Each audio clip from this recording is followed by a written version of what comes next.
Iniulat na ginulat umano na isang F-35B fighter aircraft ng Estados Unidos, isang Chinese Coast Guard vessel na nagpapatrolya sa sea, at sinabi na hindi umano na-detect ng CCG ang fighter jet ng US military. Sinabi sa report na habang nagpapatrolya ang USS America, isang amphibious assault ship ng Estados Unidos, namataan ito ang isang barko ng Chinese Coast Guard sa sea, kaya agad itong nag-deploy ng isang F-35B upang lapitan ang barko ng China.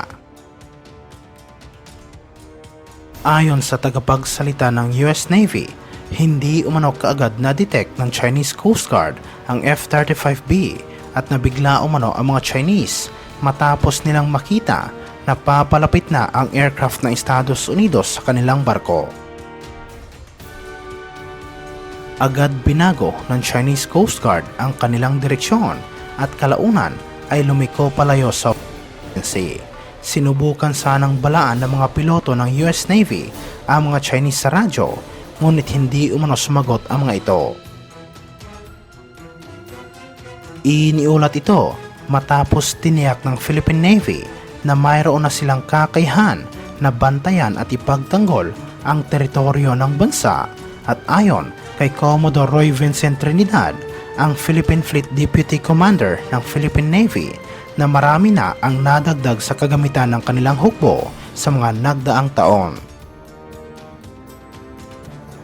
Sinabi niya ng hukbong dagat ng Pilipinas ay nakatanggap ng maraming capabilities sa mga nakalipas na taon. Papasok na ang kanilang serbisyo sa tinatawag na missile age, at malayo umano ito kumpara noong nagpapatakbo pa sila ng mga World War II at Vietnam War vintage na barko.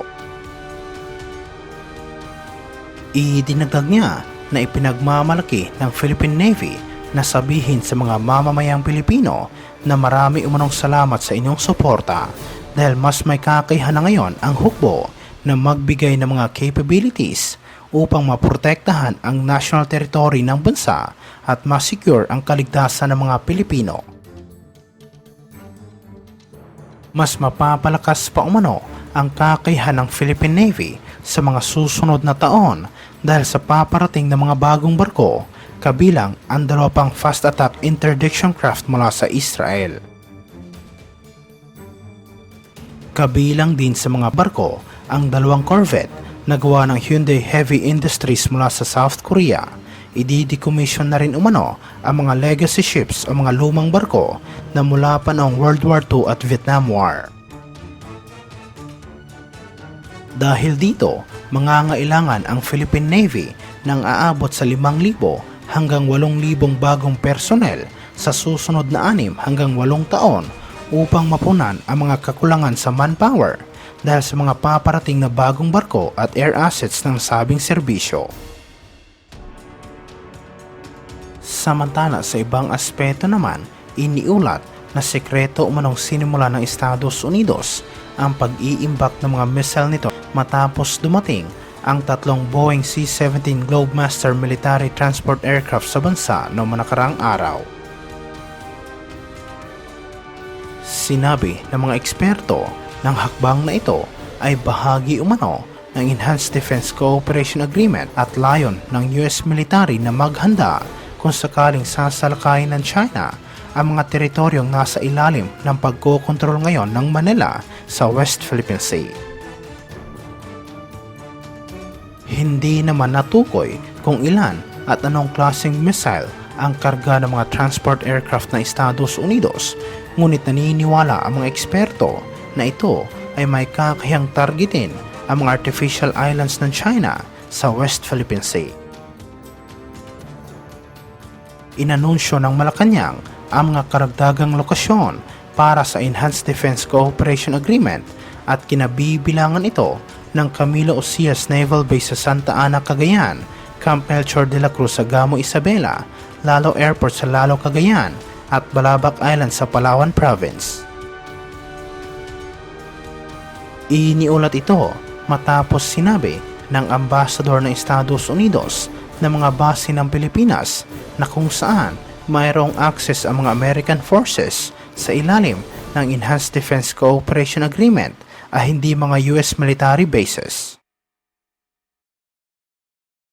Sinabi sa media ng mga military base ng Pilipinas na kung saan nagbibigay sila ng pondo at naglalaan ng kapital para gumawa ng mga improvements ay magbibigay umano ng malaking tulong sa US at Philippine military kung sakaling magkakaroon ng anumang banta sa teritoryo ng bansa.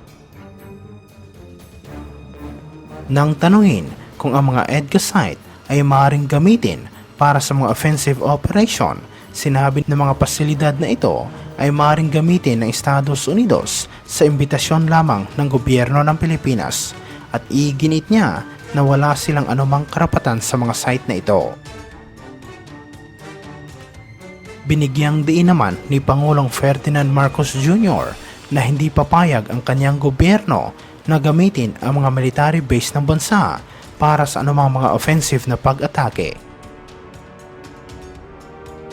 Sinabi ng Malacanang na mga site na ito ay magpapalakas sa disaster response ng bansa dahil ang mga EDCA sites ay gagamitin para sa humanitarian at relief operation sa panahon ng mga emergency at natural disaster.